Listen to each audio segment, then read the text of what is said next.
Hey, what's going on, Mecha Army? Welcome to the Child of Mecha live stream. I am your host, Tim, the one and only Child of Mecha. Welcome to Monday. Welcome to the beginning of a new week. I hope that you guys are ready. We're gonna continue to kick this SD build in the ass a little bit. We've got some, I think, pretty cool stuff planned for today.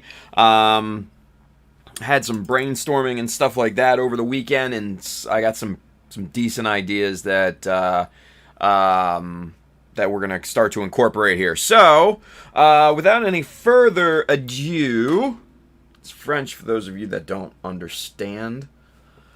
Rocking the Chibi airdrop today, and Bill says airdrop Chibi, we all lost. Wah wah. Sorry, guys. Anyway, hey, if you want to get one of these awesome Chibi airdrop shirts, I highly suggest that you head over to www.childofmecha.com. Hit the store button up at the top. You will find this shirt, many more like it, hats, prints, all sorts of other cool stuff, right? So come on, go load up on that stuff. I hear they make wonderful Easter apocalypse presents. So yeah. Aside from that, if you are interested in any of the tools and materials that we are going to be working with here today, I highly suggest that you hit the Amazon link just below here on Twitch and YouTube. That side if you're watching on Facebook. And as always, if you need kits, paints, accessories, tools, Mecha Decals, sheets 1 and 2 are shipping right now. Hit up our good friends right down here, USA Gundam Store. Adam and the fine crew down there will definitely have what you need. Now, Bill, Mr. Rushlom, he says, every time we guess reminds me of the movie Heartbreak Ridge. Well, overcome, adapt. What? How did it go? You improvise, overcome, and adapt. Yeah. My grandfather used to watch that like incessantly when I was a kid, and it's become ingrained in my freaking skull, right? So, and I actually love that movie anyway. So anyway, let's see. Chris Pab says he cleaned. LOL. I did clean, right? I did. Check it out, you guys. Here, let me get out of the way. Look at that. It's all nice and neat now, right? It's all nice and neat. And you should see the rest of the studio. The rest of the studio is almost squeaky clean too. I'm going to tell you that right now. It looked like a bomb went off in here before the weekend. And I was looking at it. I actually started to record videos at the end of last week. And I'm looking at the footage and everything, and I'm like, holy shit, the room looks like it looks like crap. I'm like, you can't put this out there like this. So yeah, over the weekend I absolutely had to clean. Yeah, had to clean. Anyway, now everybody's looking and seeing what's on the shelf. All right, well, fine. Let's do a rundown. Okay, so let's see. Down at the bottom here, just like bottom shelf is like miscellaneous kits, and then boxes with parts and stuff like that. So that's kind of like a don't worry about it kind of shelf. This shelf, let's see over here. We got. Ow, son of a bitch! I just got shocked by that. That hurt. Alright, so we got decals in this bin, like a lot of decals and stuff. We've got the shelved Gelgoog in this bin, all those parts and everything. Let's see, we got the Astre Noir high res that I won at ODO. The Rick Dom Glorious. Everybody wants to know what this box is. That's the Zero Store. That's the Mechanic Core Zero Store.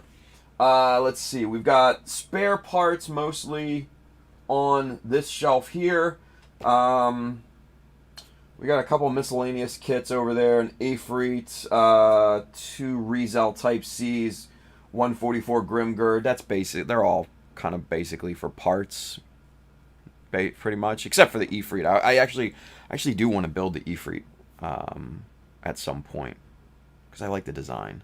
Let's see. Of course, you got some more parts up here, and I wanted to keep the parts kind of close and at grabbing sort of level, right? Then of course, Deep Striker. Let's see, the two hard graph kits over there. Over there. It's like I'm pointing at my spray booth, but actually on screen it looks like I'm actually pointing at those.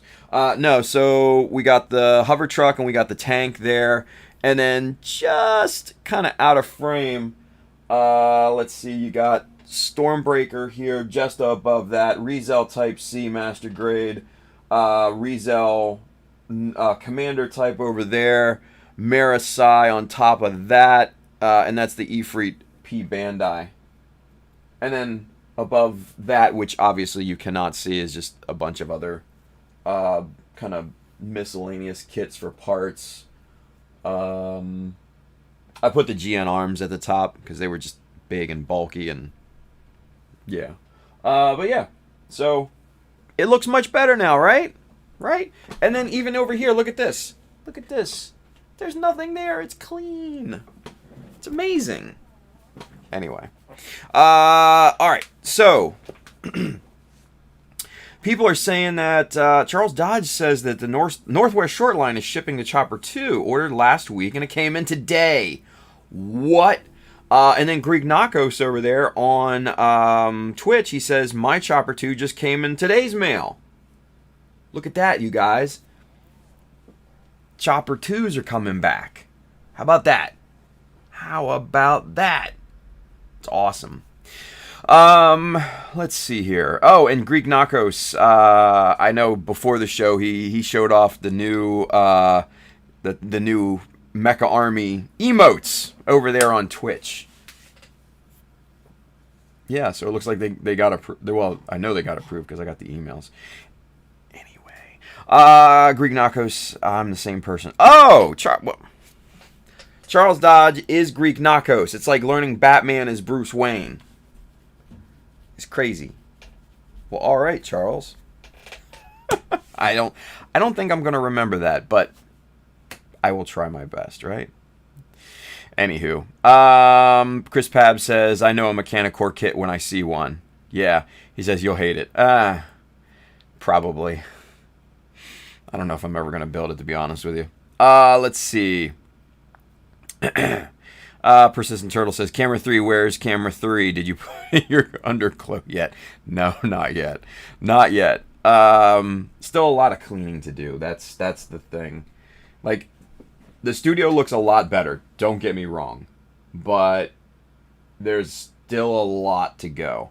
Like, especially like over this way. And obviously, I know you guys can't see it. But how the studio is situated, obviously, I'm wall here, wall there, obviously.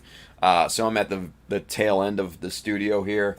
Over on this side, just out of frame, airbrush, spray booth, workbench, all that good stuff. But then over on this side, just behind here against this wall, there's a small shelving unit that I built. And then I had just like a pile of kits over there just sitting on the floor. Just sitting over there. It was getting unruly. The freaking Deep Striker was sitting over there, and it was just dumb looking. Like, I couldn't even hardly walk around the damn thing just to even get over here, right? So, I just broke down and organized, cleaned, condensed parts into different boxes and all that stuff. So, yeah, crazy. Let's see. Julio's over there on YouTube. He says, what's up, mother lovers? Hey. Chris Pab says, Tim, are you using a shotgun mic connected to your DSLR or your webcam mic? No, actually, I'm using an external mic, which is located right here, just out of frame. It's the Amazon Basics mic, which I think does a great job. I have a shotgun mic, which I'll probably use for the video portions of things. But no, this is just the basic mic, and does a really, I think, a great job, at least for live streams and stuff. So yeah. Let's see. Terry T says, finally, my propeller tank can have its own decals.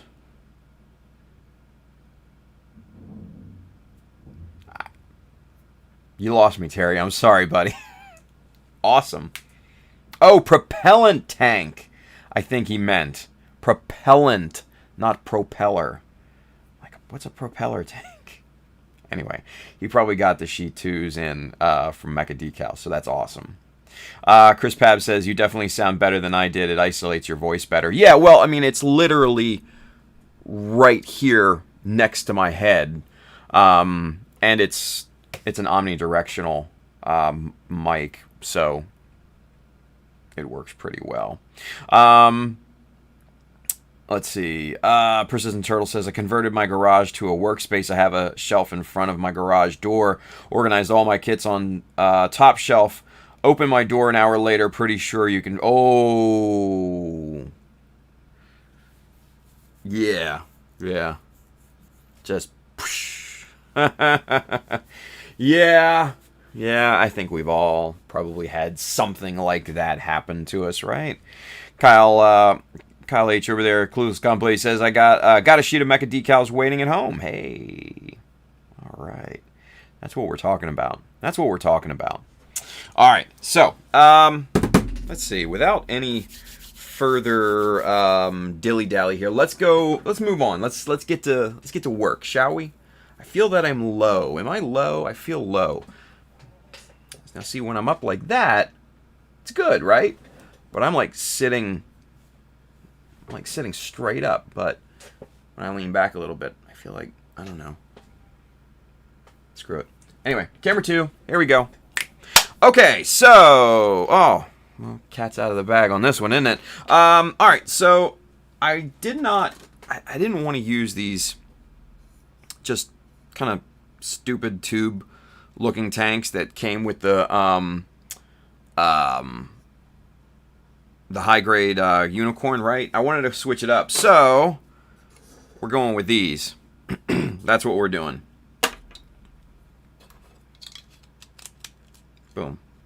So these are from the IBO mobile armor, and I forget the name off the top of my head. But it's the one with the pointy deals. I don't know. And I'm sure somebody will remind me what the hell it's called. But I think these look really a lot better. A lot better. Let me fix the lighting here on this, because this is rather dark right now. And that's now rather light. No.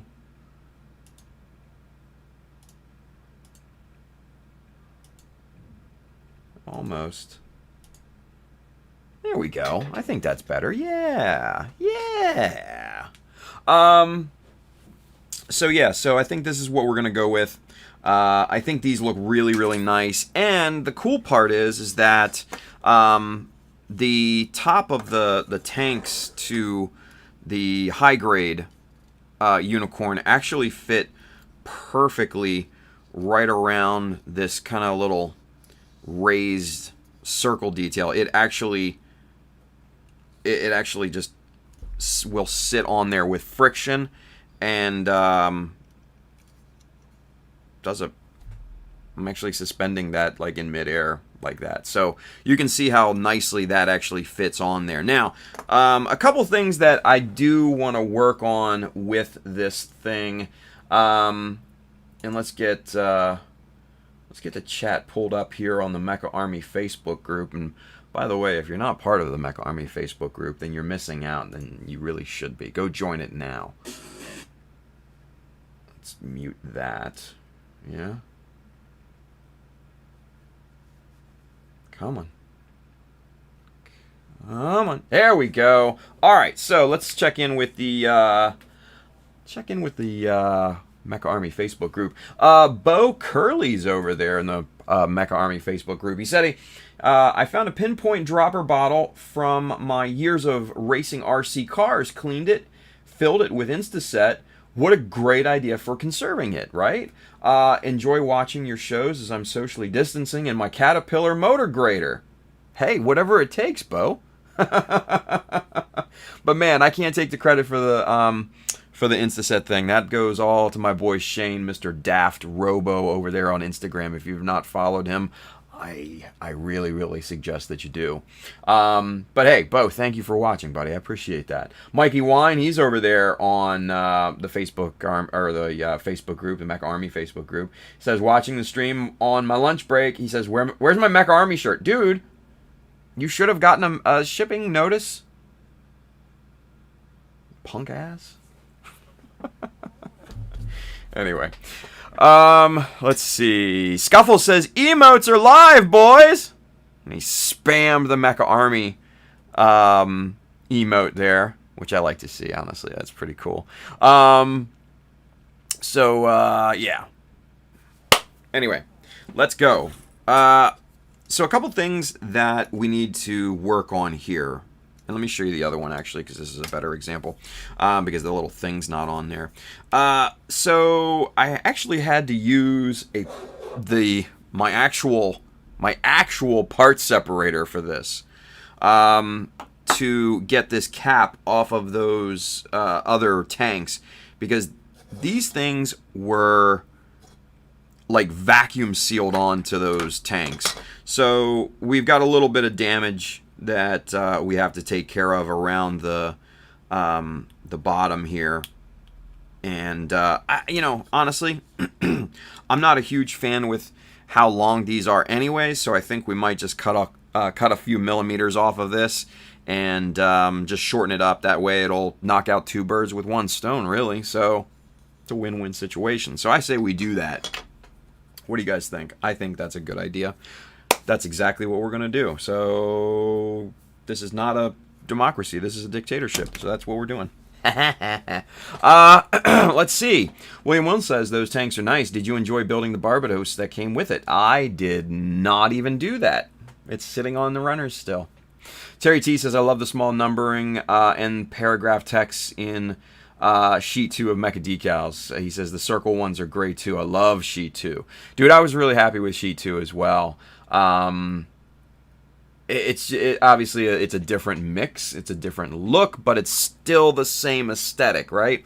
I love the parts about sheet 2 that I really, really like are the teeny tiny little warning signs, the panel bolt release ones at the top.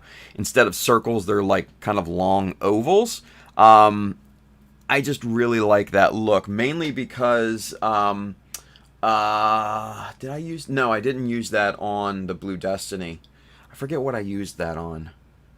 Anyway, I just like the look of that. It's because it's different. You don't see that really anyplace else. So I like those. That I'm partial to that. But that's just, it's just me. Anyway, all right. So what we're gonna do is we're gonna grab some Dymo tape here, and we're going to cut a piece that is gonna be long enough to go right around this cap here. So let's see. I keep losing grip on this thing because it's doesn't want to stay.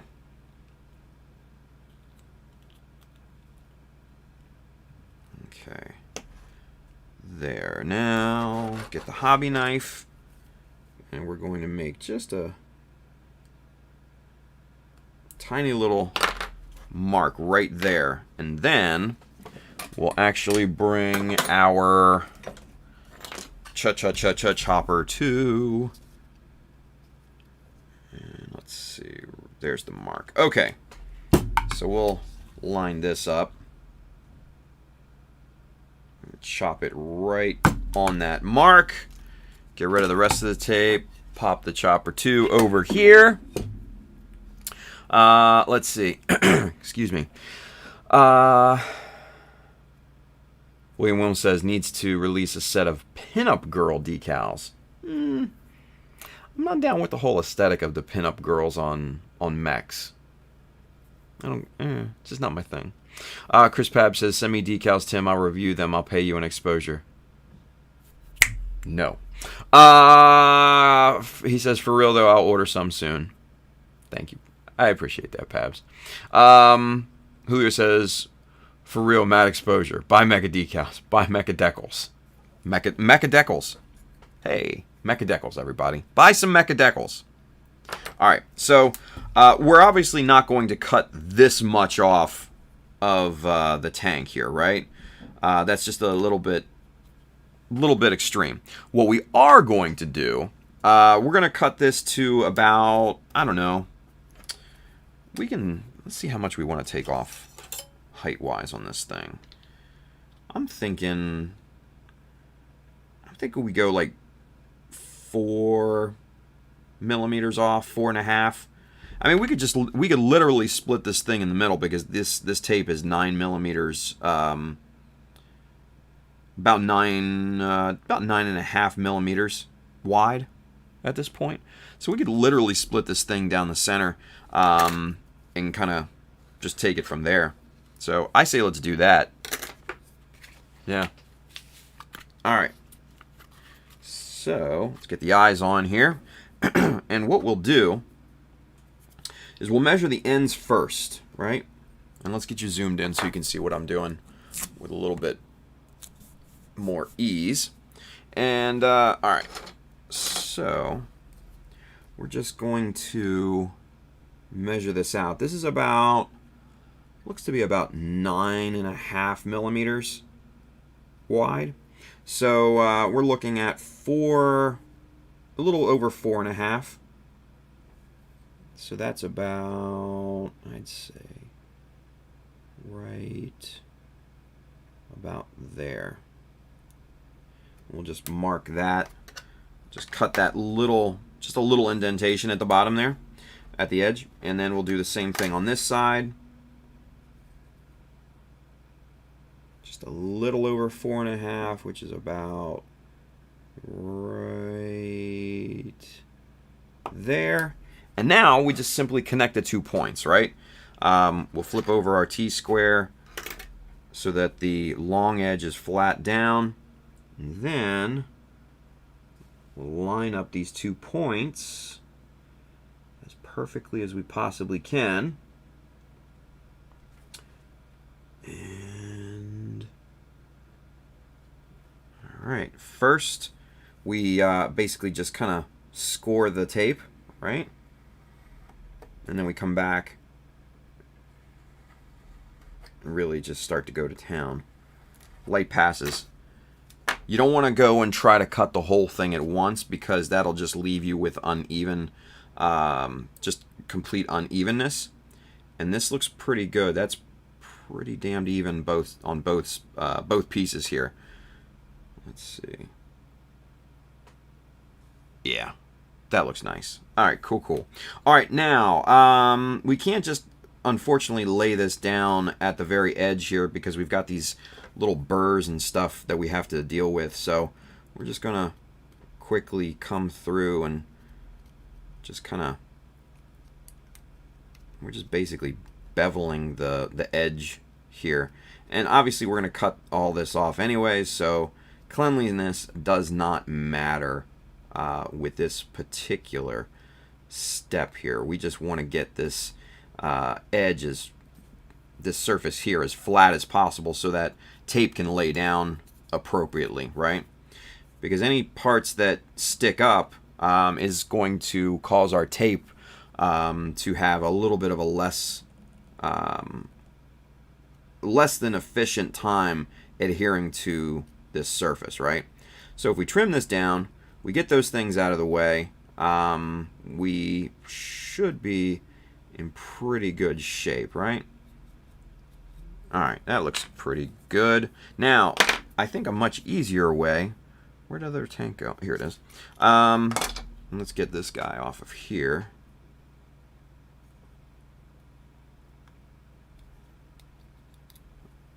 Put that over there. Let's see. We'll pull out the little bastard. And we'll just kind of... just bevel this right around here. And that just makes short, quick work of it. And we don't have to worry about cutting ourselves or stabbing our digits or anything like that, you know?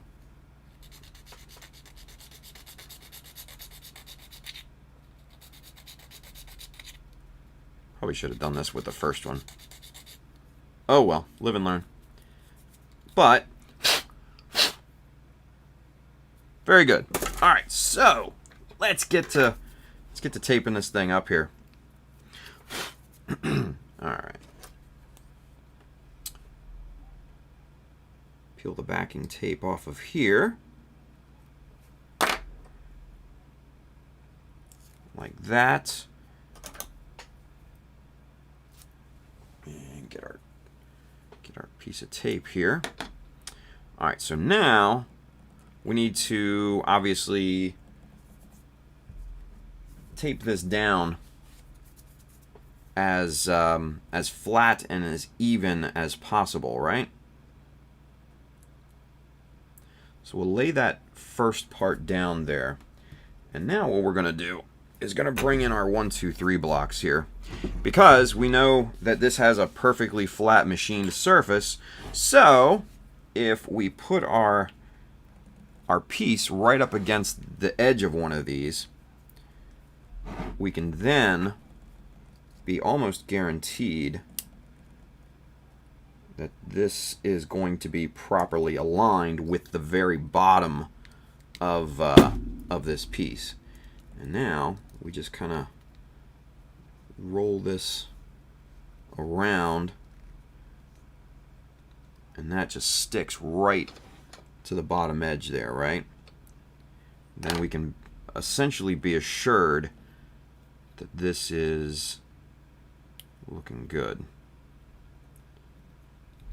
Just do final alignment here.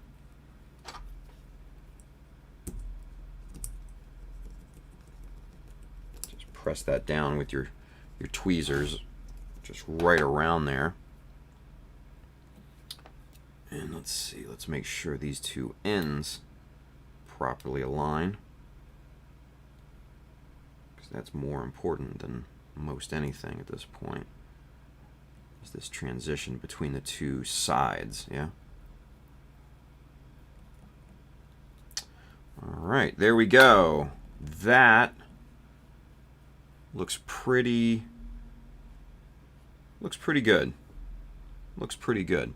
Alright, so now we could go ahead and scribe this, but we're not going to scribe cut it all the way around, right? That's just way inefficient at this point. But what we are going to do is we're going to start off scribing at least a line all the way around.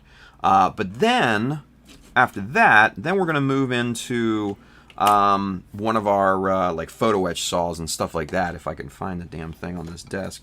The desk is one of the last parts that I still need to clean.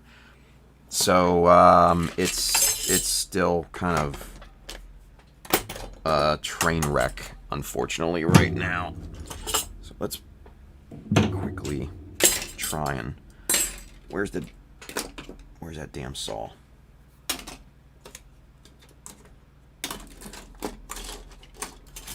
I know it's here somewhere. Well, we could use that one if worst comes to worst, right? But I'd rather find the teardrop saw.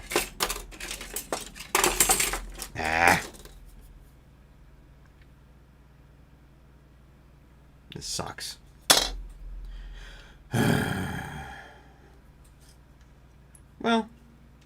And also, I also have these little X-Acto blade saws. Those might work too. Actually, I think those might actually work better. Yeah, screw it. Let's go with that. All right, let's get the guideline scribed in first, right? So let's start. Let's get all this stuff out of the way so I know I'm on camera here. All right, so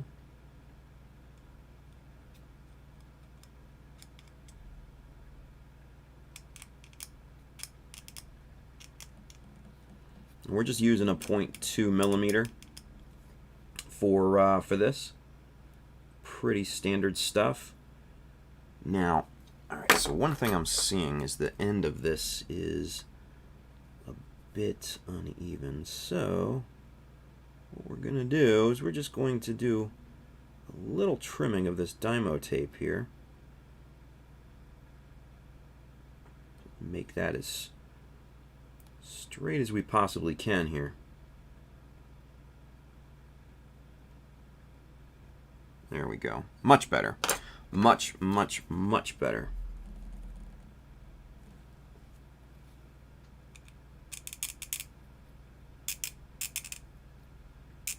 All right. So the reason why we are scribing this line first and then using the saw after is simply because this starts the groove for the saw, and this will make for a much cleaner cut when we're all done. Now, obviously, we're going to have to flatten the bottom out with, you know, our sanding blocks and our grind plates and all that good stuff to get that nice and perfectly flat.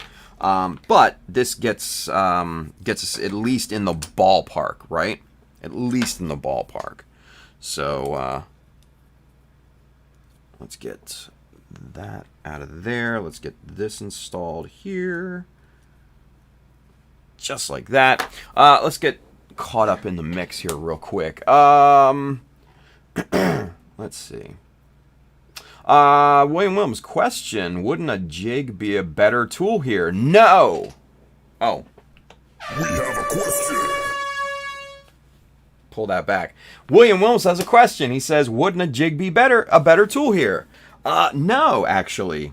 This is the one of the rare instances where a scribing jig would not be a better tool here, because since this is round, you only have a very, very small section right here where the jig is perfectly at the right height.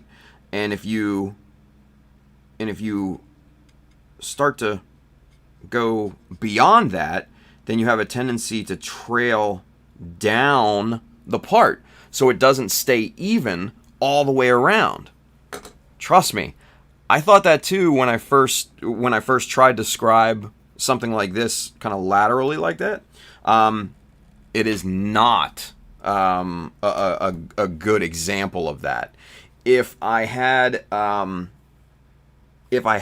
tube, like a plastic tube big enough, I might do that, but I don't. So this right here is probably the most efficient way. Now, you could, and we might try it with the other one, we could try like a tube cutter, right?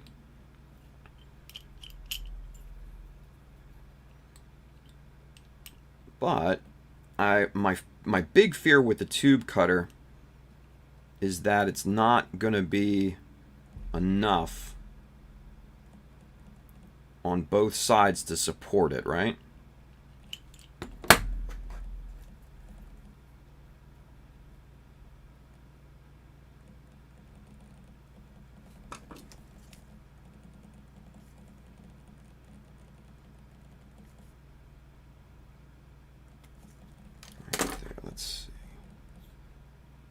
Good. So we get our tube cutter in place. we get that properly aligned in here, we get that clamped down on it, and it's, yeah, see that with the one end here, this is more for like PVC, which has a much thicker wall than this. See how it just compresses it down? Now it's like an oval. See how it's pushing that down? It's going to deform it, and it's going to make it a mess. So tube cutter, that's out the window as well, unfortunately. So in this case, our best bet is to do something like this. Now, we could potentially make a circle jig kind of, you know, piece like this, but again, it's not terribly efficient. It's not terribly efficient. Now,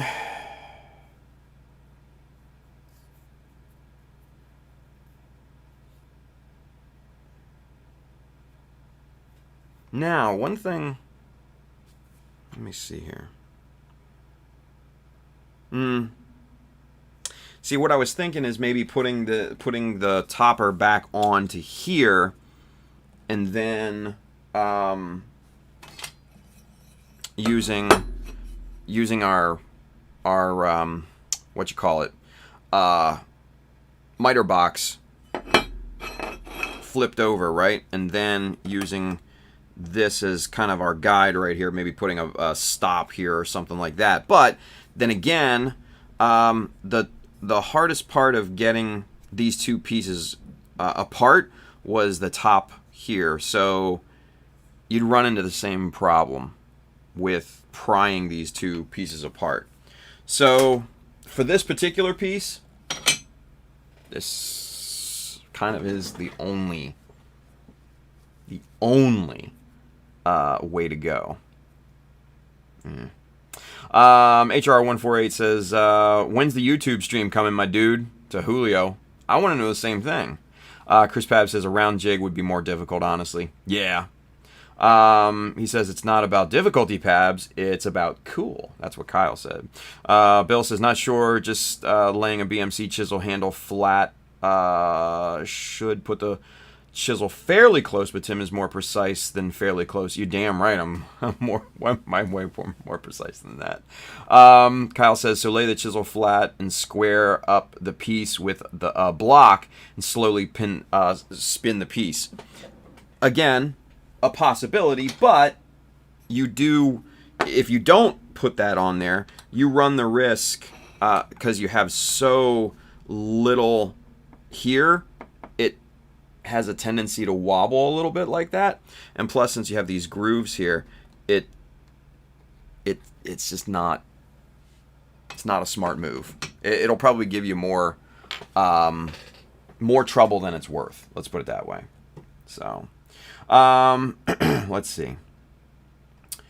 Who says, I've been trying to get through to the unemployment office all day. Up to 116 calls so far. Dude, trust me, I know. Superset's over there on Twitch. He says, I've been attempting to improve my skill set working on my Alex 2.0 with adding details via scribing, photo etch, and adding layers of plastic sheet. I'm enjoying the build a lot more than my G3 build that I boxed. Nice.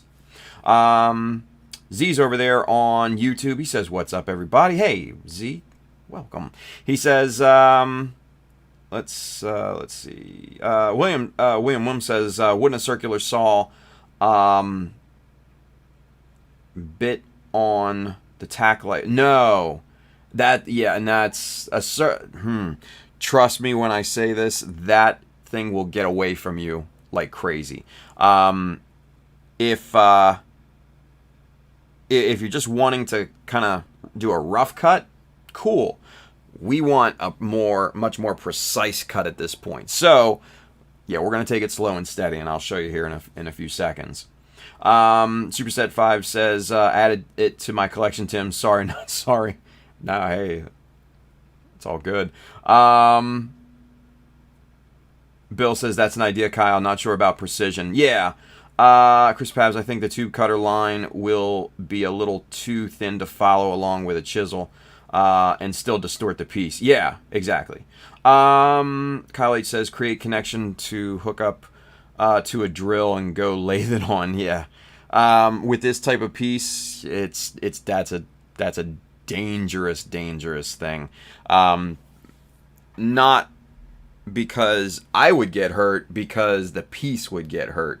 And we only have 2 of them, and we need both. So I can't sacrifice either piece at this point. So popping those in a drill, probably not a good prospect at this point. Let's see. Chris Pab says, it's so easy to drift the chisel, though, Kyle. I honestly wouldn't risk it. Yeah, no. Ascension Industries over there on YouTube. He says, hey, Tim, nice to catch a live stream. Hey, nice for having you watch the live stream. Thank you. Welcome. Kyle H, true, but there are ways to get better control if you add hold points for tool contact. Yeah, but how are you going to do that? That's the thing. Are you going to glue? Are you going to glue it on? Because if you glue it with solvent glue, then you're going to have a bitch of a time cleaning this up when you don't have to, which is going to take a lot more time than what we're about to do. If you glue it on here with super glue, then it's just going to pop off the second you put any sort of pressure onto, lateral pressure to it. So that's out.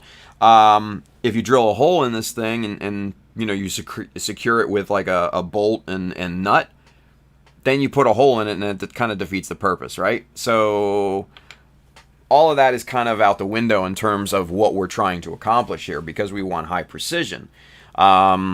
That's part of our conundrum at this point. So by using guide tape and then cutting that groove with our saw, it's going to take a few minutes, but it's going to be a lot cleaner and a lot more efficient, trust me. Ruslam says, Kyle, honestly, styrene is so soft that unless you are using highly specialized electric tools, you run the risk of destroying it. Yeah, exactly. So let's get back to this and let's get our groove on, right? Make sure that this is set in here real nice.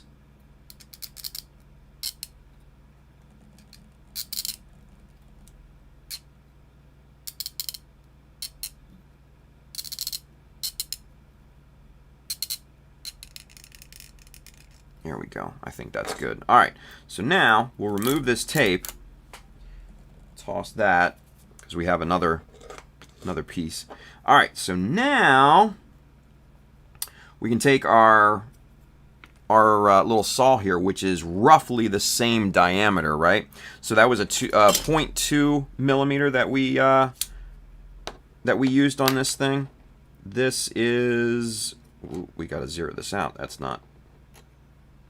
This is 0.27 millimeter. So it's just slightly over that 0.20, which is not a big deal.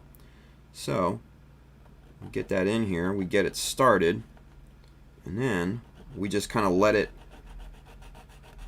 ride the groove. Just let it get its groove on. That's all you're doing. Let it get its groove on. Such a bad joke. Sorry. But once it finds its path, this makes short work. And we just keep turn. Don't stay in one area for too long, right? Now we kind of went off the path a little bit right here. So what we're going to do is we're going to flip this thing around. Oop.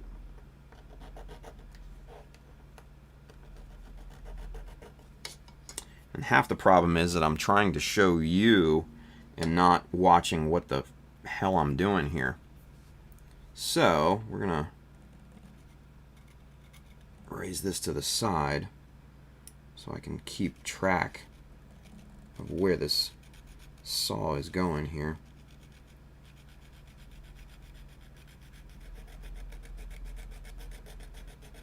There we go. Now we got it back on track.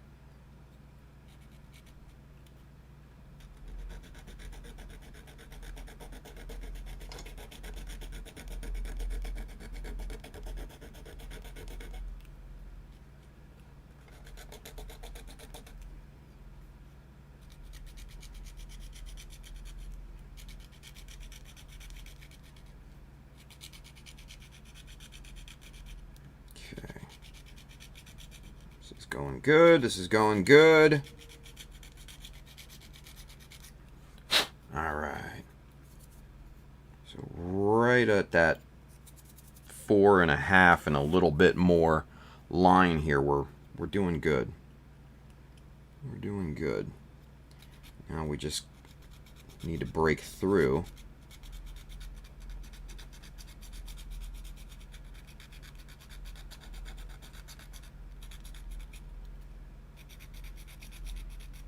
Ooh, and it's getting close. Yeah, I can see light through the plastic. That means that you're really, really close to cutting through. That's a good thing. And there we are. You can see the blade has cut through. All right, so now we've got one little bit that is all the way through. So we need to kind of take our time now and just really thin down the plastic on this groove here. Spin this around a little bit. We're gonna take it like this.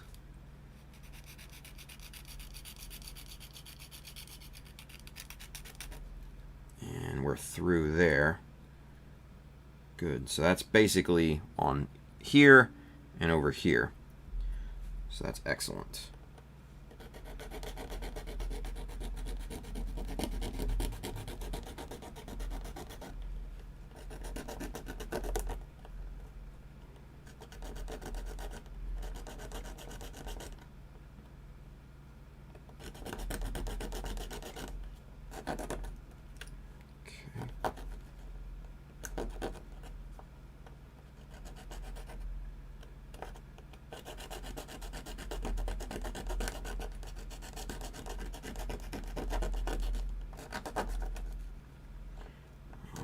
We're making short work of this thing.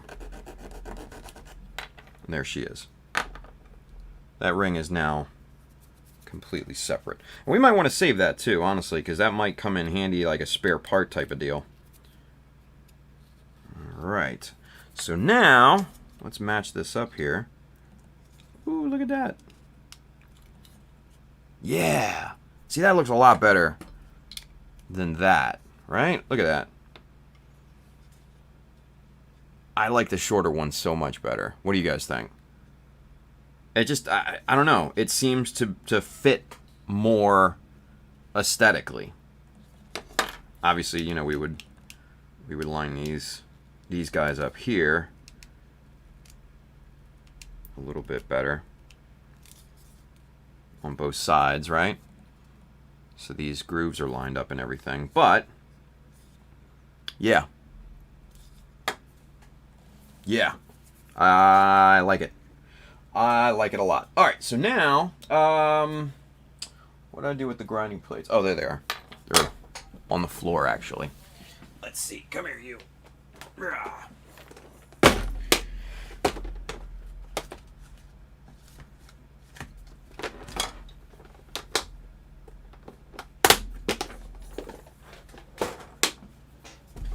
Okay, so we've got our Minishima grinding plate here. So now we're just going to flatten the bottom, right? All right. So this isn't perfectly flat. So what we'll do, just kind of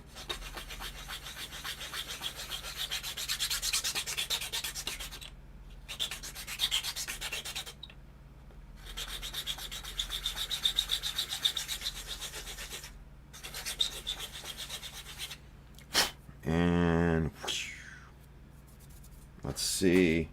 Let's match this up with the 1, 2, 3 blocks here. All right, is it flat? I don't know. You tell me. That looks pretty dead ass flat to me. Yes, sir. Dead ass flat, son. All right. Let's make sure here, shall we?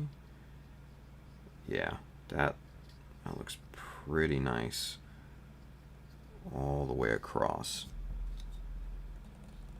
Yeah, I am pretty happy with that. That looks so much better. And then get it properly aligned. And now let's get that little deal on there. Look at that. Yeah. And then kind of to top it all off, let's get you guys zoomed out just a hair here. Here's the backpack, right?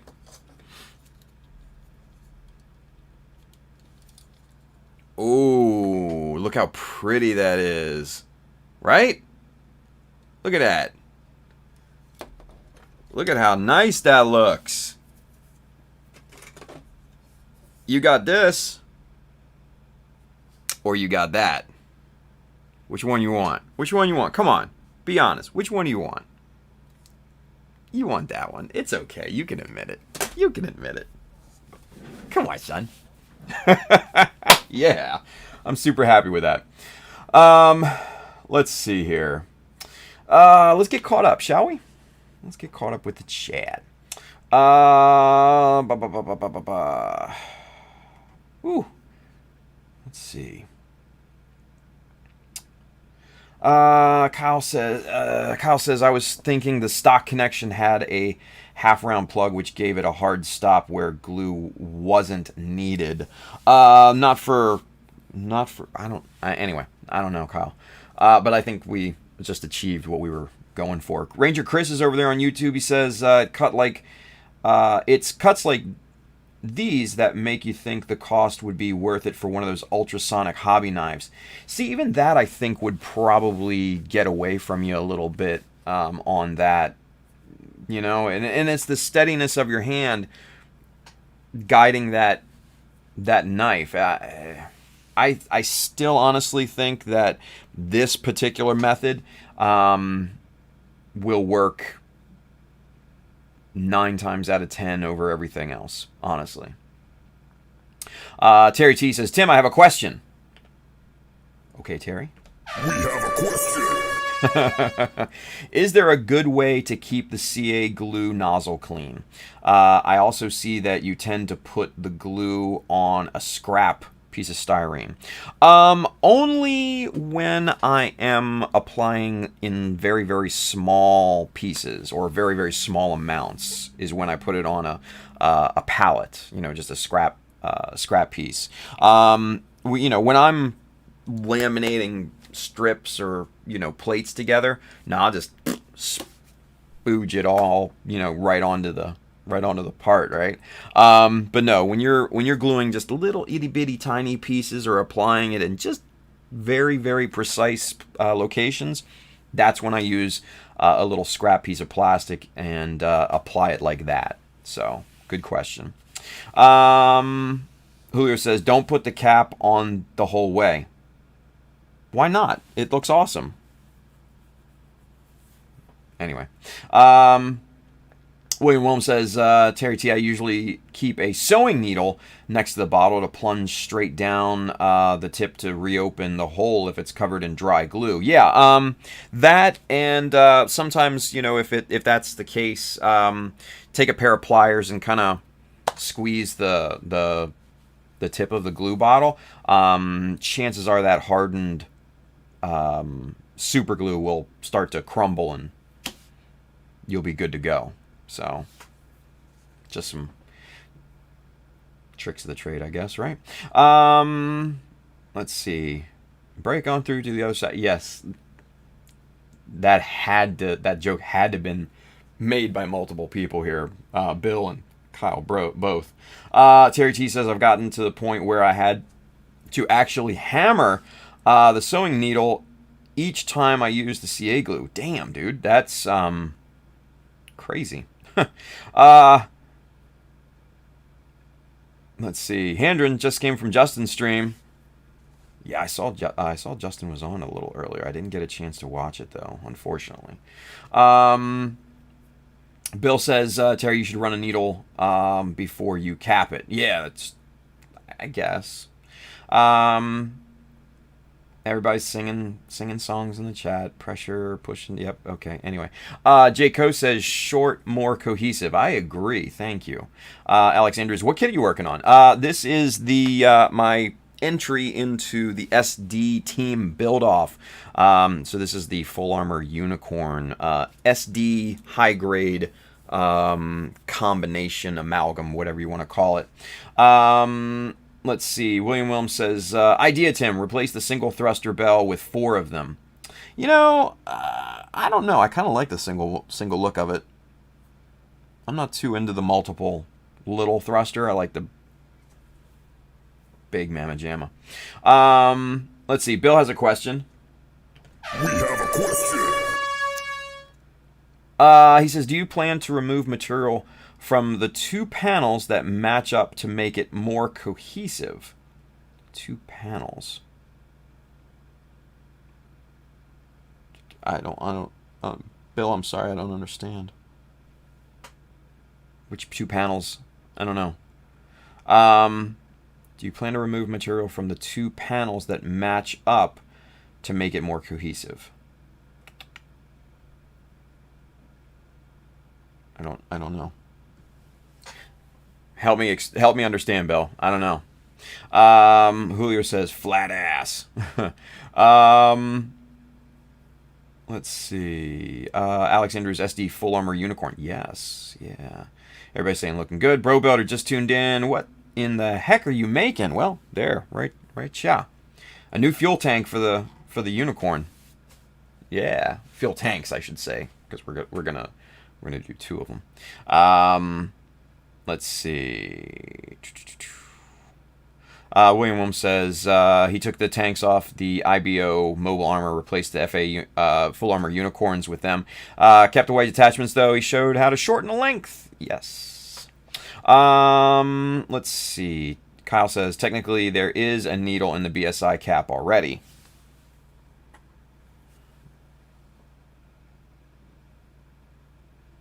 Actually, no, there's not. Now you can't see it, but trust me, there's not.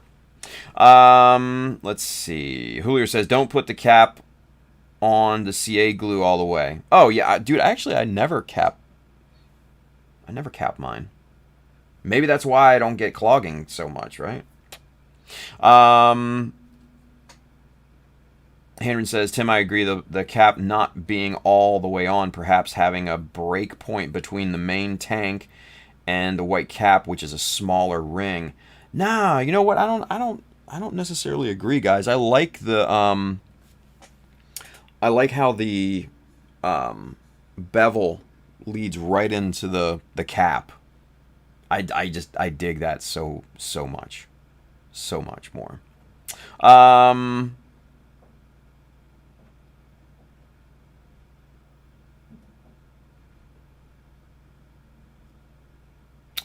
Ruslam says the 2 panels on the white top that you're matching up with the indentations in the gray part.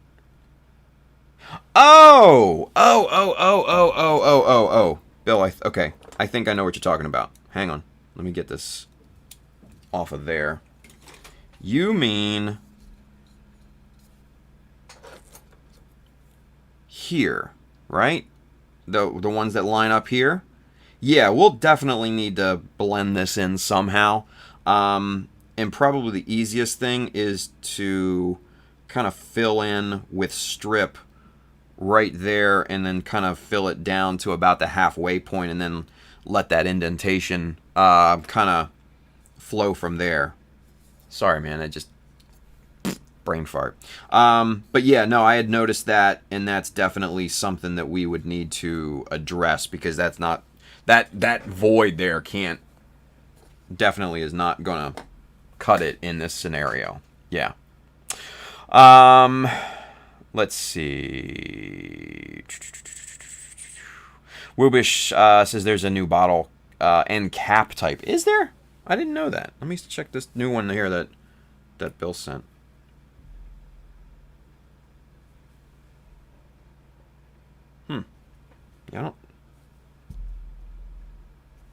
I don't see any sort of needle in that, but I don't know. Maybe you guys have something different than what I have.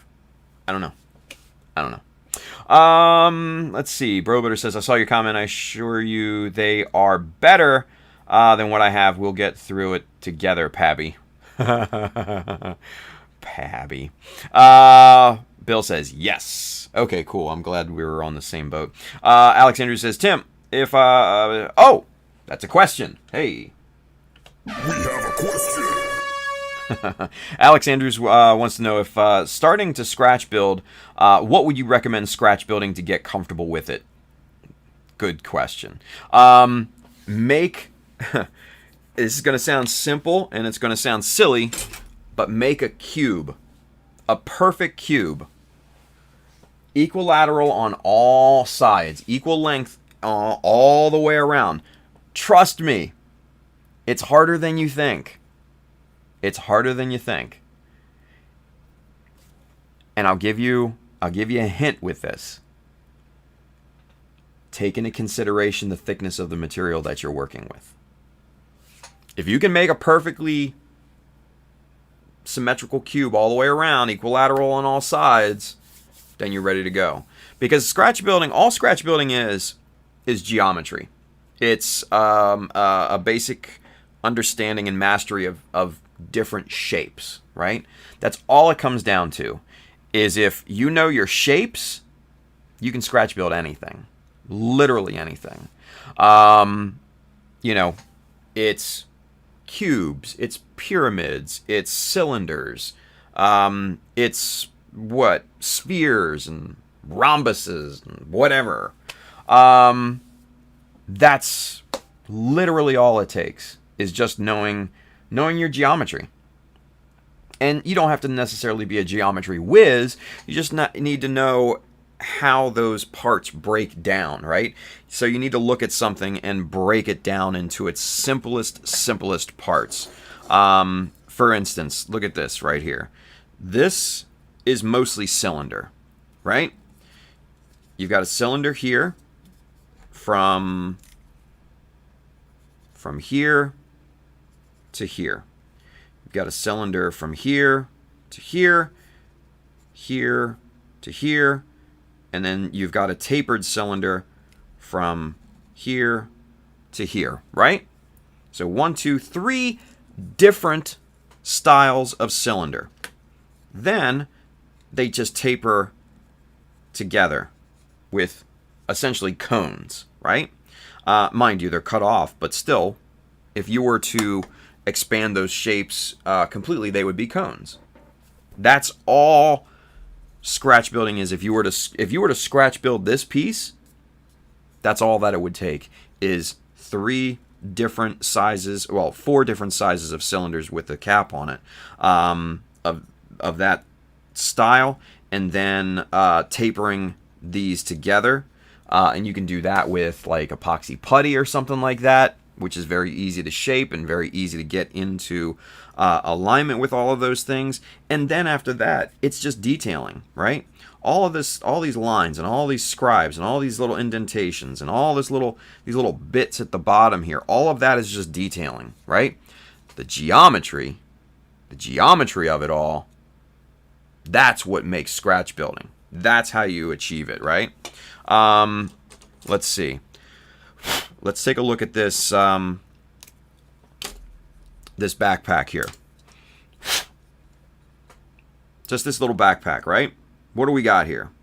Well, we've got a few boxes, right? And what I would start with is basically a basic inner block that this section here would be. So you have a block here that comes down to roughly this shape here, right? So you start with that inside, that internal box, right? And then you just layer plastic over that. You layer some detail bits over that. You layer some other detail bits, right? And then you start to build some of these tapered boxes here, right? Just some of these. These are cones, hollow, obviously, but detail, detail, detail. That's what this is. A few boxes, some plastic plating, some cones for your thrusters. That's it. That's all scratch building is geometry and knowing what shapes go into what you want to make. It's kind of deceivingly simple when you really, really kind of sit and think about it. Just saying. So, all right, let's see. But very good question, Alex. Very good question. Let's see. Terry T says, "Oh man, making a perfect clean cube is tough." It actually is. It actually is. It's tougher than a lot of people would think. Trust me. When I was making the my version of the Gundam version logic, if you were to measure all sides on that thing, they are not the same. But I sold the illusion pretty well. So just with a little plating and trick and eye trickery. But still, it's tough. It's tough. If you can get that, if you can allow yourself to do all that, then yeah, scratch building after that, it's a breeze. Well, I shouldn't say it's a breeze, but it becomes easier. It becomes easier. And obviously, it becomes easier with the experience that you build. So the more that you scratch build, the easier it gets for you. The more your mind is going to start to think in those simple shape terms, and then you can start to formulate how to detail that those shapes better, how they go together, and how they connect to form, your overall piece. So, yeah, just break it down into as simple terms as you possibly can. Then it's not as overwhelming. William Williams says, "Damn, Tim is telling us to use math to make blocks." Yeah, well. Terry T says, "But you learn a lot from just making the cube." And yeah, definitely. And Kyle says, "And I thought geometry was useless in school." Persistent Turtle says, "Allow for growth. The thickness of the plastic or any material comes into play. You can't just cut four sides all the same size." Exactly. Ascension Industries says, "Same with CGI, but I think using the computer is a little easier." It takes... You can... On the computer, you can, cross two pieces without an issue, right? In the real world, you can't cross two pieces that have mass and that are, actual matter. In a computer, it's different. It's in a computer. Yeah. Henry says, "We have a question." Okay. We have a question. Henry says, "Does Mr. Wow, he says Mr. Timothy? What? Henry, why you gotta be so formal, dude? Does Tim have plans to do a full scratch build from ground up without using kit bashed parts and greebles?" Oh man, no. Not now. Let's put it that way. Maybe in the future. I don't know. But like full 100% scratch build, like with no like Kodo parts and stuff don't matter. Don't count either. Man, that would be a challenge. One I'd be up for, but that would be tedious as hell. It would be great learning, I'm not going to lie to you, and it would be a lot of fun. I'd probably curse it at points, and I'd probably curse you at points, Andron, but overall I think that would be actually a lot of fun. But as of right now, I don't see it happening anytime in the near future. At least in my competition stage, right? So, right now my focus is GBWC, obviously. And other competitions of the sort, but I think once I kind of move on from competition, then after that, sky's the limit. Then I can do whatever the hell I want, right? So right now I want to try to get as many good years as I can for GBWC. It's like a football player in his prime. It's like, between like 24 and 30 for a football player, that's kind of your prime years, and you want to make the most of your career. Right now, I feel like I'm kind of in my prime for competing in GBWC. So once I get past that, which I don't know when that's going to be, then maybe we open it up and do crazy stuff. I don't know. We'll see, right? Good question, though. William Wim says, this is woodshop class all over again. You have to draft those plans first. Yeah, right? Julio says, Mecha Cube Challenge. Who's in? Dude, that's the version logic. And like I said, we might have to do a second round of that. We might have to do that. Ruslam says, geometry was useless in school. I mean, who needs geometry to sleep in class? Now, out in the real world, it's used quite often, right? Let's see. Julio says, well, I'm going to build a box, show you mugs how it's done. Nice.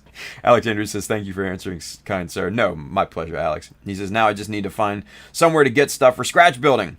Oh, dude. Where is it? Here. Right here. I got you. Evergreen Scale Models, right?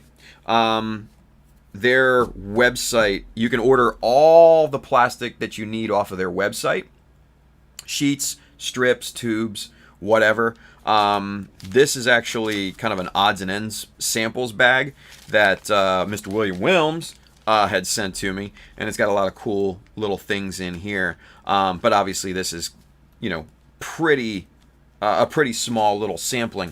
But yeah, man, go on to Evergreen Scale Plastics and get you some supplies. You can get a chopper too while you're at it there. And mind you, I'm not sponsored by Evergreen, even though I wish I was. Let's see. Kyle H says, the glorious internet is your shopping center, Alex. Yeah, pretty much.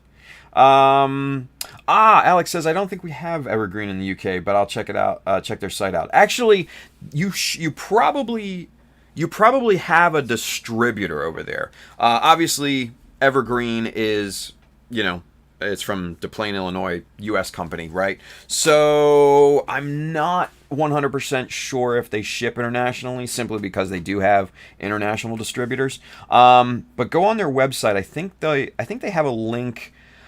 I think they have a link for their international distributors. Yeah, and I know Handren and Brian, Mr. Bro Builder, they're both suggesting Plastruct plastic as well. So either one of those is good. Plastruct, I find, is a little bit more expensive, just simply because they cater to more kind of architectural modelers and train modelers and stuff like that. But I don't know. I'm partial to Evergreen. Just that's my jam. So let's see. Kyle says, I've definitely burned through a lot of wood. Learning material thickness plays into the final measurement. Yeah, tell me about it. Kyle, let's see. Ascension Industries, true. Doing custom plow plate details is a whole new artistic experience. Superset 5 over there on Twitch says, I have to go later, everybody. Thank you, Superset. Appreciate you for watching. Bill says, Mr. Ruslam says, Alex, he has tools and supplies linked on his Amazon page. He said, I'd also need to get a saw. Yeah, man. What's the one big model company over in the UK? E-Models? I think it's E-Models. Because, yeah, see, okay, good, Bill. Bill suggested actually ask Simon where he gets his. Gundam UK. Yeah. Simon, good friend of mine.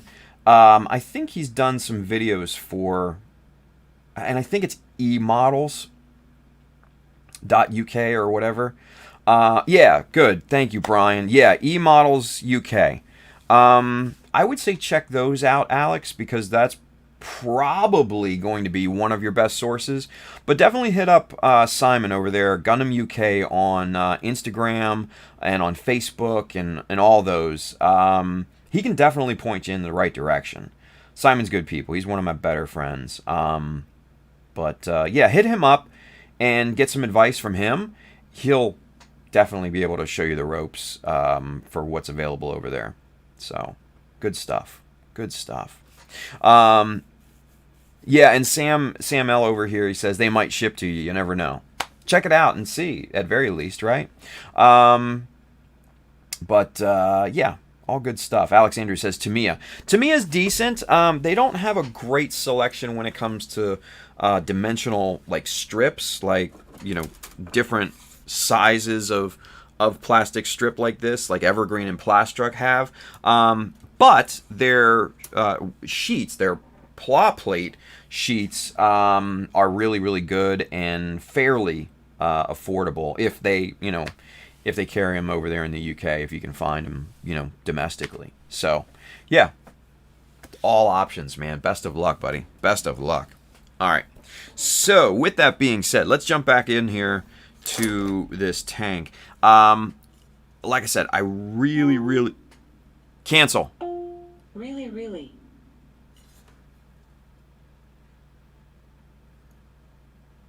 We're gonna mute her. Stupid Alexa. And then, of course, she had to echo me. She said, really. Incredible. Adventures with Alexa. Hey. Really. Yeah, Pabs. Really. Jesus. Oh, that was funny. Anyway, so yeah, I'm really digging the look of this thing, and I think this is definitely what we're going to go with. Now, the question has come up, and I know William had asked it, do we keep the one thruster on here, or do we go multiple, or what are we going to do? Well, you know, I think we're going to keep, you know, I'm pretty sure we're going to keep this. We're going to have to detail this up because this is a little plain, in my opinion, this, you know, just this plain section and everything. But I think overall this looks really good. So, really good. I keep catching myself now saying that, son of a bitch. Anyway, all right. So, now, one thing that I did not do when I snapped this thing together was clear the nubs appropriately. I just kind of did it kind of haphazardly, and it's just not really great. So we're just going to quickly trim these back here, and especially on the edges here.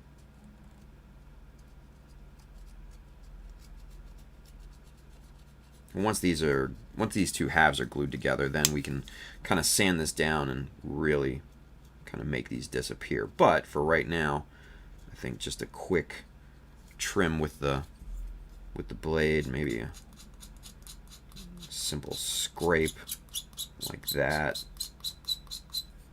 That's going to get them pretty flat, right? So what we need to do next is separate these pieces here. Now these come apart stupid easy, right? Because if you follow my streams, what we did was we beveled the inside of the receiver holes here with a where is it? Where's the freaking bit?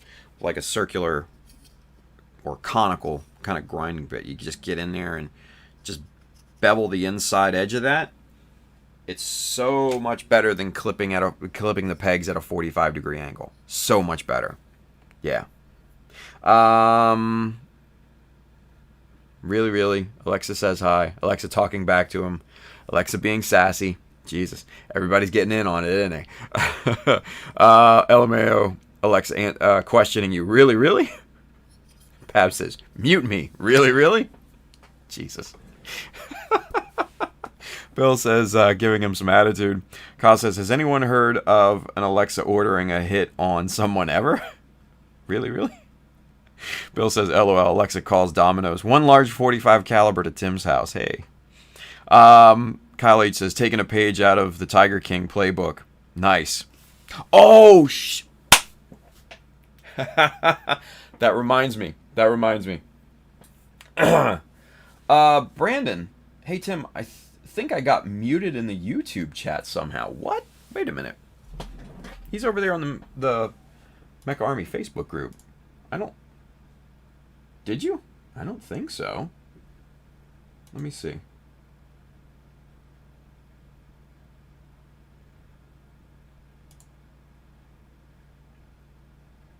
Huh. Weird. Shoot. There's no way to really go in and tell right now, Brandon. I'm sorry. That's weird. Have you tried using, Brandon, just real quick, try using like your phone or a different browser or something like that to see what happens. Because I don't think anybody muted you or anything. Because I can't even see. Usually when somebody gets muted like that or whatever, like I can still see the chat in the like the global my little global chat program, but I didn't see anything come through from you on here. So yeah, he says it might just be stupid YouTube. Yeah, I don't know, dude. If it persists, let me remind me, and I will definitely go back and check to see if any shenanigans is going down or whatever. And if worst comes to worst, unsub, resub, and all that good stuff. See if that clears it up. Best thing I can say. I don't know. Anyway, oh yeah, Tiger King. So let me just real quick, you guys, just kind of. This is a funny thing. So every day, right after I wake up, I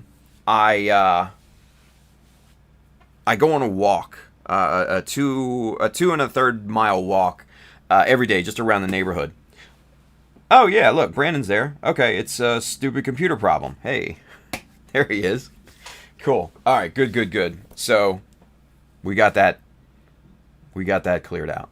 But anyway, so I'm taking my walk around, and the kids in the neighborhood that they're doing like the chalk on the sidewalk and everything and all that, and it's really cute. Like some of them are writing like inspirational quotes and stuff like that, and just smile and all.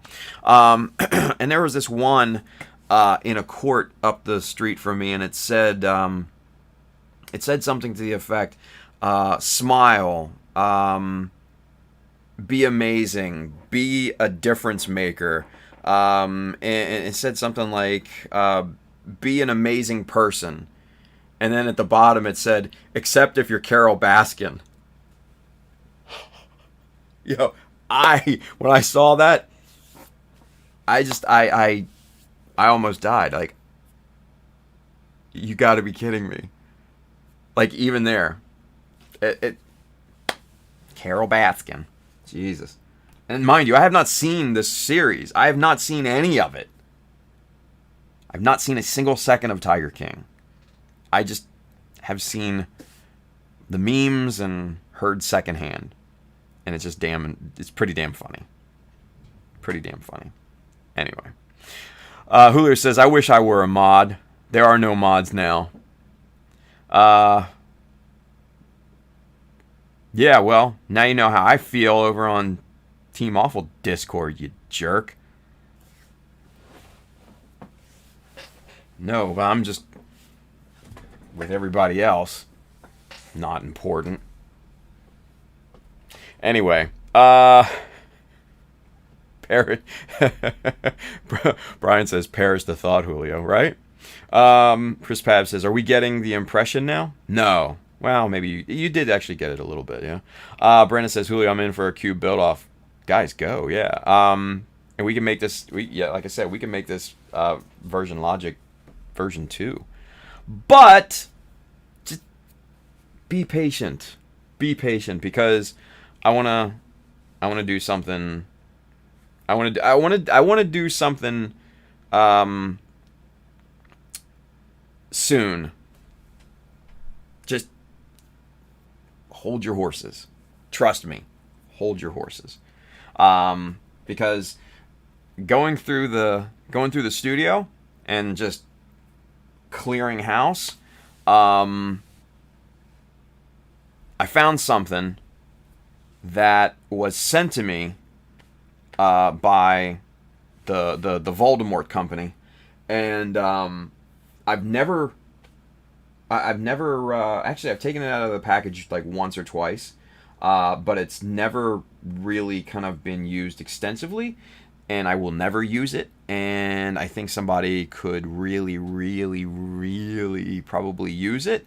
So I was thinking of maybe doing something along the lines of a competition or something.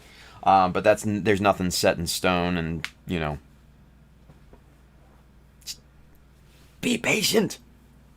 I was thinking about it today, kind of as a kickoff for other endeavors and stuff like that. So I guess, I think when we start to roll out the videos and stuff like that, podcast, all that good stuff, then we just do everything in one shebang and just get it out there, right? So yeah. Let's see. Let's see. Julio says, I'd be a mound maker mod. What? Oh, shit. Brian says, you get through the road of sacrifices. Oh, yeah. Julio says, you got mad inspirational shit on your walks, right? That was funny as hell. He says, I get crackheads in back alleys. Bill says, now he wants to watch the show. I actually kind of do want to watch the show. I'm not going to lie. Julio says, I haven't played since we jumped off. Julio says, can I get an O yet? No. I did the one, and that was it. One and done. No. And it's not going to be like that. It would never be like that again. Trust me. Brian says, I'm almost through the next area. I don't know what you guys are talking about. Ascension Industries got to get Zaku in on the version logic. Oh, Zach. Yeah, no, he did the first one. He did the first one. CML says, fuck it, I'd like to get in on a competition. Yeah. Just be patient, guys. Be patient. I need to discuss it with a few other people and see, basically just to get our ducks in a row. And I think we can do something pretty fun. Alex Andrews says the Voldemort company. Yeah, the one on the West Coast that are a bunch of bitches. Trust me, Alex, it's a long story, buddy. Let's see. Kyle says, can send it to me with them stickers. Patience? Chris Pab says, he likes to make fun of us, Alex. What? No, not you guys. Whatever. The company that, who shall not be named, right? Chris says, I thought it was a British thing, Tim. No, not at all. No, we don't discuss them. We don't discuss that company. That company's bad.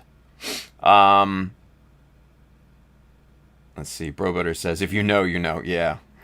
Oh, a lot of us know. Whew. Alex Andrews says, patience? I don't think this exists in this day and age. Yeah, well, it probably does a lot more now with everybody cooped up, right? So, all right, good stuff. All right, let's see. What time is it? 4:39. Wow, this is going by fairly quickly. All right, cool. So, let's get this put back just enough so that we can glue this up, yeah? Actually, what we're going to do first, let's get, boom, Plastic Magic, our solvent of choice, at least here in these parts, and we're just going to get a little up in here. Just around the inside of these guys here. little more there. All right, so now we smash these two pieces together just close enough. Just close enough so that the glue will capillary down through the seam. And that looks pretty good, just like that. So you can see there's still a little gap there, right? So what we're going to do... Ooh, there we go. We're just going to just kind of... Where are we going to go with this? Right here. Oh, yeah, there we go. And it just kind of flowed real nice.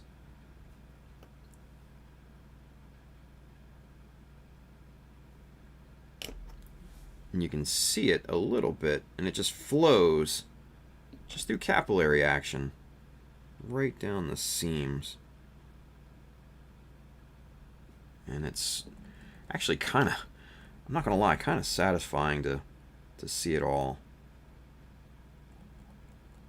go into the seams and everything. It's kind of cool. There's a certain level of satisfaction that you get. Alright, so that side looks pretty good. And then this side we get over here.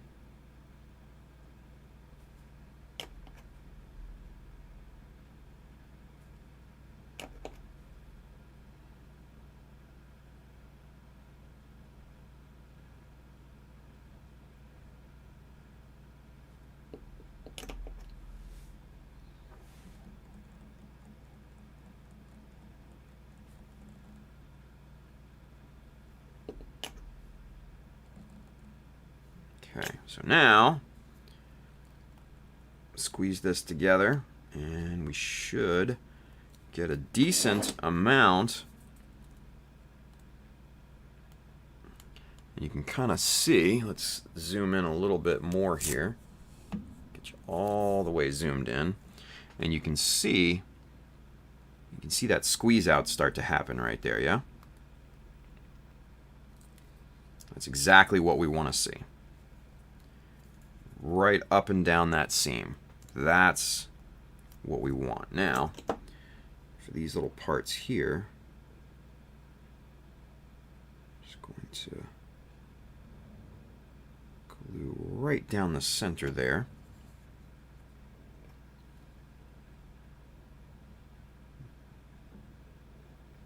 And for this peg, we're going to glue that as well. And for just the little places where you didn't get any squeeze out, like right in here, we didn't get squat of plastic squeeze out here. We're just going to run a bead of glue right there. And yeah, cool. That just, you guys probably didn't see it on screen, but that bubbled up right here. And that seam just closed up and it actually just squeezed out a little bit. So that's actually what we want to see. And right here we're gonna eventually fill in a lot of these details so it's not a problem that we're getting kind of glue all over the surface, because we can clean this up at a later date. Not a big deal whatsoever, because there's this, like, the panel line's right here, or the seam line is right here, but they also hit it, you know, with like, sorry. The panel line is right here, but there's also, you know, they hit it, the seam line under here, and I don't like that look. So I'm going to eventually go in and fill that whole seam and just make that look much, much different.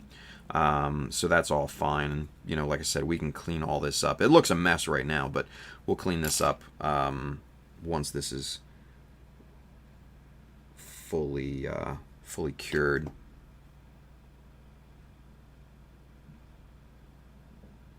Just right along there. Perfect.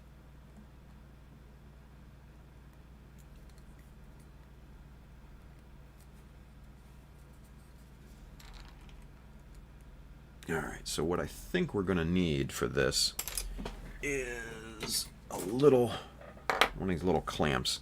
Now, if you guys have not seen one of these before, these are just simple, just very, very simple little clamps. They're just pressure clamps. And I use them sometimes for larger pieces like this. just to get a nice, just to squeeze these pieces together a little bit. It'd be better if it was centered like this.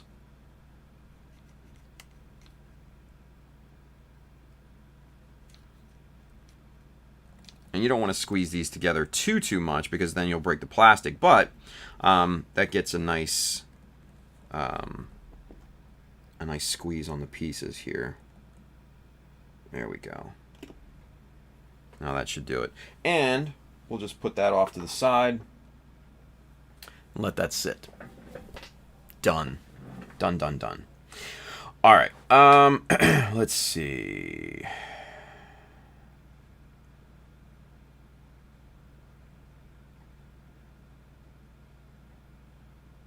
Caught up in the chat, shall we?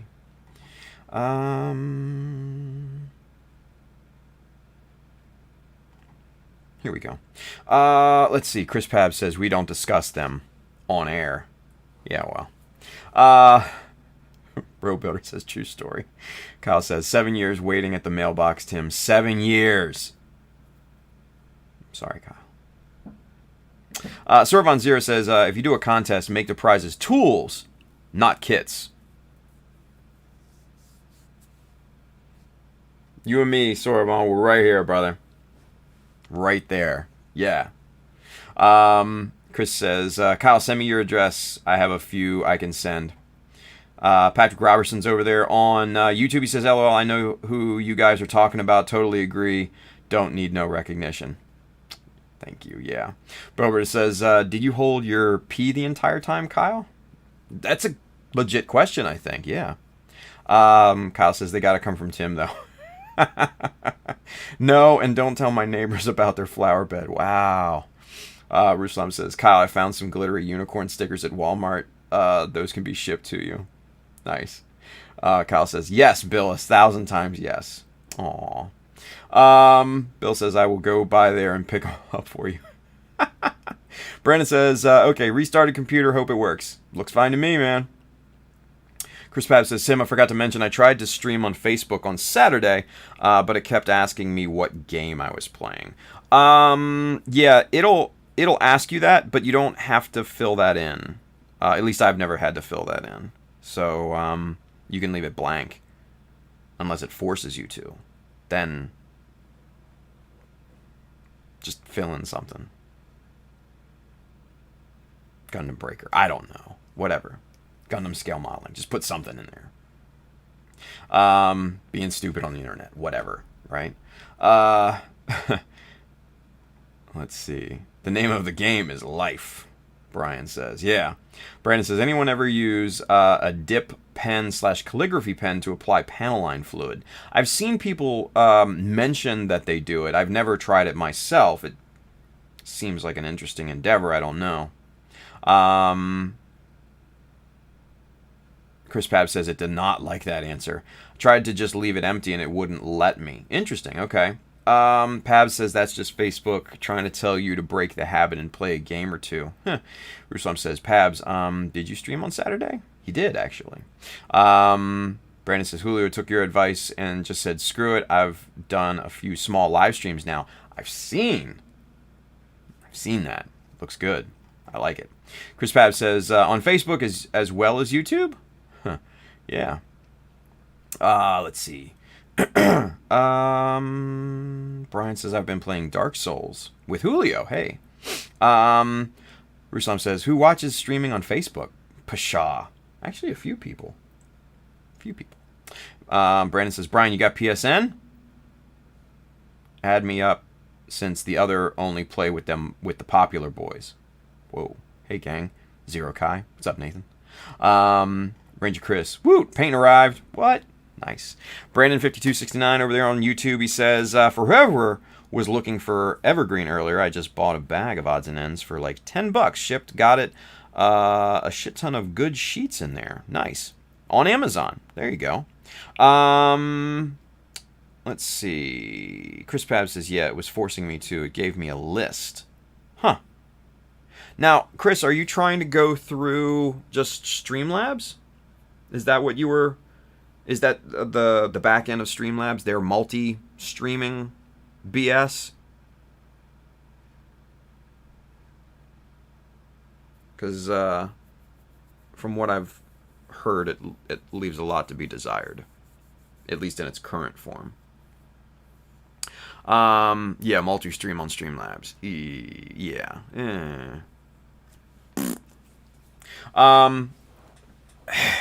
I would normally recommend Restream, but you have to pay for the Facebook portion of Restream, and it's not exactly cheap.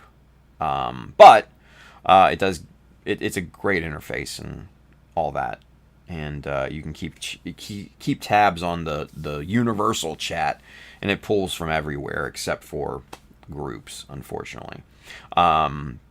But yeah, if you can multi-stream through that would obviously be easier. Let's see. Alex Andrews says, Tim, have you tried the 30-minute mission kits? I have not. I haven't been able to get my hands on those. They look kind of interesting. I'm not going to lie. They kind of look frame arms-ish, early frame arms. I honestly liked it better than when they were called frame arms and when they were by Kotobukiya. But yeah, they look interesting. I'd probably kit bash one of them and use them for parts and stuff. I don't know. They look kind of cool. I'm not gonna lie. They look kind of cool. Bill says Alex Tim prefers to work at 1/100 scale usually, but the 30-minute mission kits do seem interesting. They seem interesting. Kyle H says Pabs, just pick the latest cool game for those mega views. Yeah, right. Then you get all the little kids coming in. What is this? Eat my ass. All that. It's totally not worth it. Not worth the hassle. Not worth the hassle. Not even a little bit. No. All right. Let's see. Let's get the cap back up in here, shall we? Now, we only have a few minutes, so I don't want to necessarily get into, something super, super in-depth, only to have it be cut off, you know? But what we can do is a couple of things. Let's see. Let's see what we got over here in the Kotobukiya partsy bin here. Let's see if we got any little round dealies. Ah, yeah, here we go. Got some roundies here. Let's see, what do we got? Those look decent. What's this one here? Yeah, no, those aren't gonna work. No, okay. Let's see what else we got over here. Anything good? It's like I got all these parts, but not the ones that I'm looking for, right? Not the ones I'm looking for. Let's see. Ah, bingo. Here we go. So I think this will do. I think both of these are the same, right? P106. Yep, cool. And we've got 4 of these little guys right here. I think that'll be perfect. Yeah. Money. Okay, cool. All right, so we can get into this just real quick because this isn't going to take a lot of time. But we're just going to detail. Chisel discipline. We're going to detail just these little circular guys right here, right? That's what we're going to do. We're just real quick. We're just going to quickly pop these out, pop these on, and then get the hell out of here for the afternoon. And then we'll come back here later tonight and work on GBWC, yeah? So let's see. 1, 2, 3, 4. Now, since these are super small, we got to be very careful with them, right? These are only 2 millimeters in diameter. So, we need to watch what the hell we're doing here.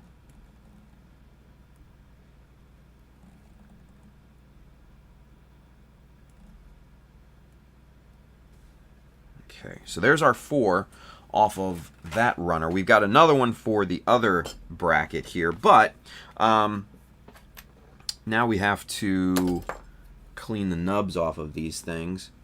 We got to clip these nubs, and this is probably the more tedious part of this whole endeavor, is just kind of working with these little teeny tiny little parts.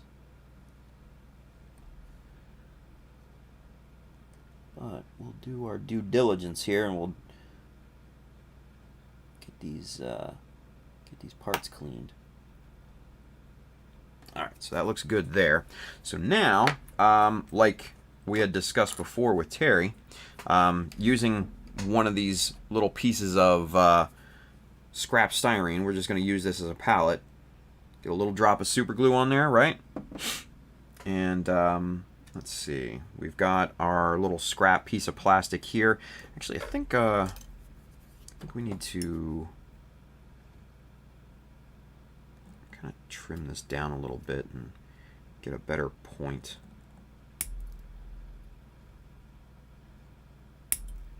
There we go. Nice clean point. And what we're going to do is we're going to stab this little piece just ever so carefully right in the corner. And we're just going to get just a little drop of super glue right on there, right?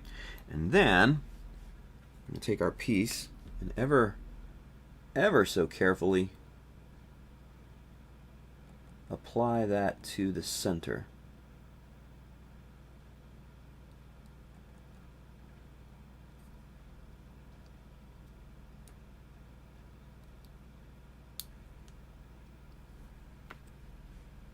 And there we go. Just a touch more detail really sets off that look, right? Just a little hint of it. Nothing crazy. We're just putting a, you know, these little circular details on here. But it's just bringing that level up just a little bit, right? It's just subtle enough to make it look different and to make it look good.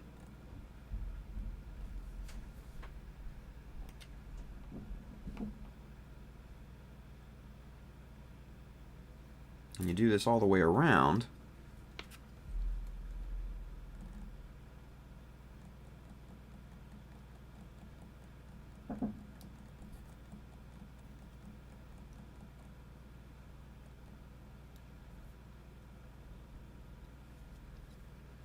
And that looks really nice, right?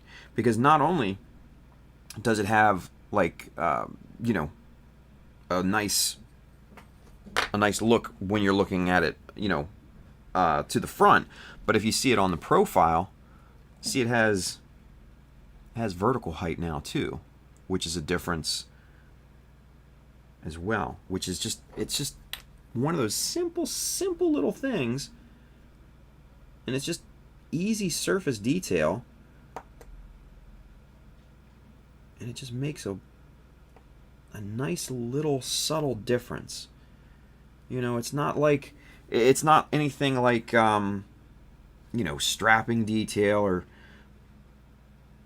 you know, little scratch-built vents or heat sinks or any of that jazz, right? It's nothing nearly as complex. This is very, very simple glued on details, but applied logically into places that make sense.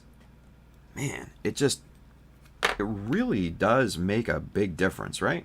So there's that. Let's get a comparison of the other one here, right? And I'll show you kind of visually what the difference is, right? So here's the original. You know, decent. Those little circle details there, they're just plain, right? But then, if you add on that, it actually makes a moderate bit of difference, right? Look at that. Kind of crazy. Just those little Just those little hints, especially on the profile, right? Just those little hints. Just expands that just a little bit. I'm telling you guys, simple, subtle details. That's all. That's all you need. Simple, subtle details. And, man, it just makes your model unique. It sets it off.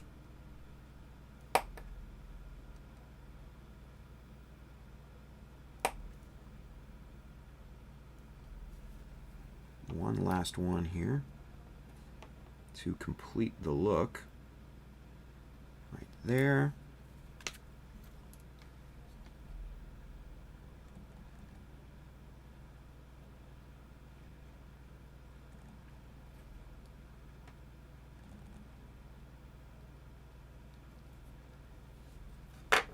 And there we go. All the way around. Looks good, right? I dig it. I dig it. Hell yeah. There we go. Done deal. And then you put it back onto the tank, and then look at that.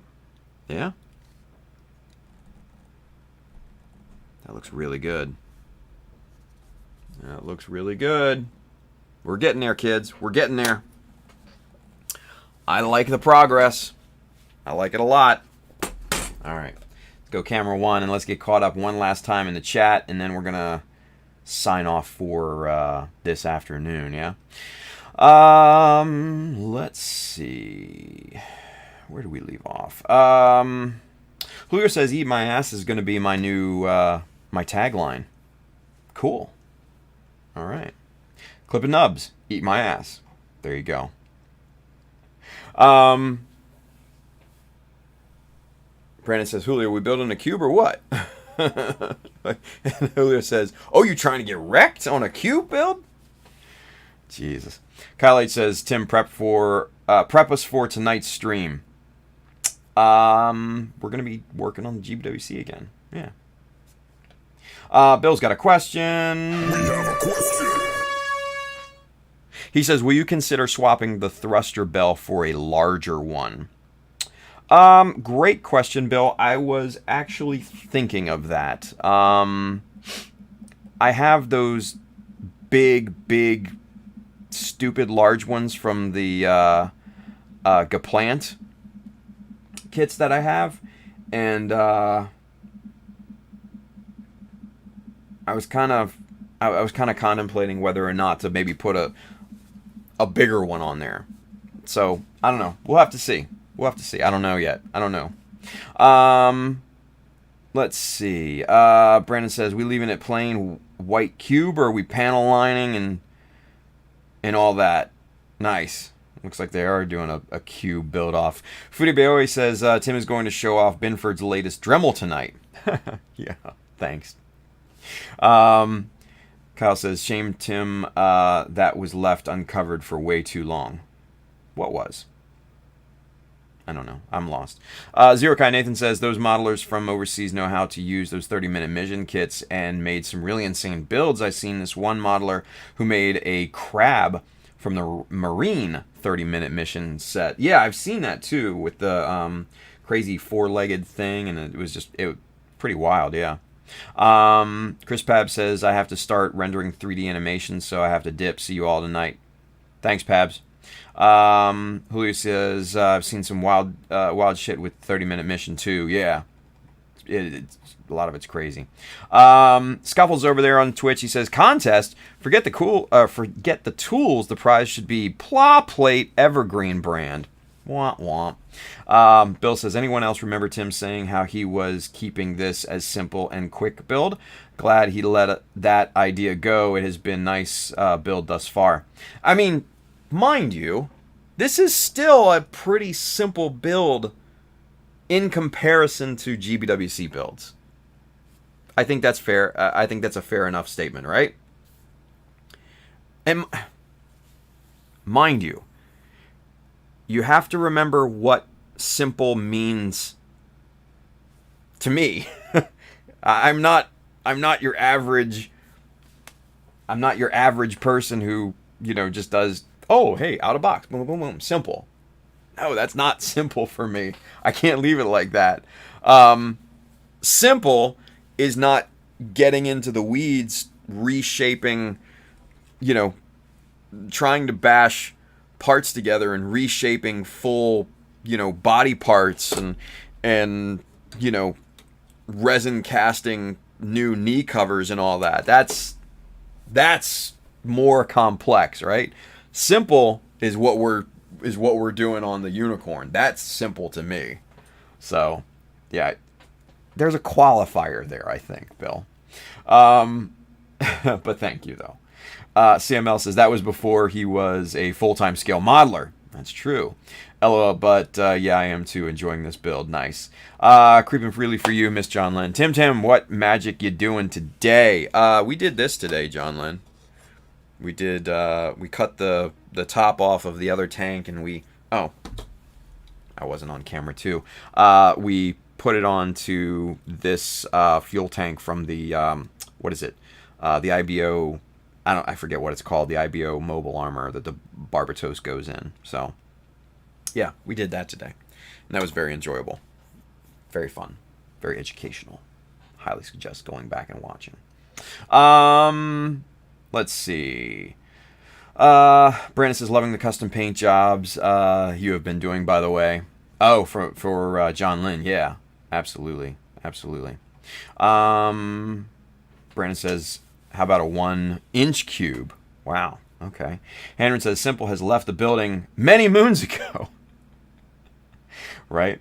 Who says, let's get it. There you go. All right, cool deal. All right, you guys, we're caught up in the chat. We should be good to go. Mecha Army Facebook group is good to go as well. All right, so you guys, if you want to cop one of these airdrop chibi shirts, go hit up www.chowdamecha.com, hit the store button up at the top. You will find this shirt, many more, hats, prints, all sorts of other cool stuff in there. Go load them up. If you are interested in any of the tools and materials that we worked with here today, there's an Amazon link below here on Twitch and YouTube. I do get a bit of a commission based off the stuff that you buy, but it doesn't increase the cost for you. It does go to help me out, help out the stream, and all of our endeavors going forward. So go stock up on the things that you need. And then lastly, if you need kits, paints, accessories, tools, Mecha Decal Sheets 1 and 2, which are shipping now, our good friends right down here, USA Gundam Store, definitely will have what you need. They ship internationally too. Hey. But aside from that, I'll be back here in a little less than 5 hours at 10 p.m. Eastern U.S. time, and we're going to jump back on the GBWC build, try to knock out some stuff with that. I think tonight what we might do is kind of take a hard right on that, and I don't know, maybe work on the shield, maybe work on the weapon, something like that, right? I'm kind of I want to do something a little bit different on it. So I think that's what we might work on tonight. So there you go, Kyle. There's some preview for tonight's show. All right. So come on back tonight if you're able to, and if I don't see you then I hope to see you tomorrow at 3 p.m. Same time when we're going to jump back on this thing and get pounding away on this this SD kit. So, with that being said, you guys, stay safe out there. Wash your hands. Stay at home if you can.